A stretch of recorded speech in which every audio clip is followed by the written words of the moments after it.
ఎందుకో నా స్వామి పలుకడాయే, ఎందుకో ఆ మోము చిన్నబోయే, ఎందుకో ఆ మోము చిన్నబోయే.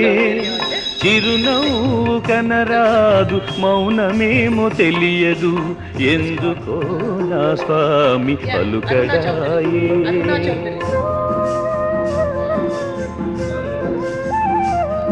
రష్మిక మందన మేడం.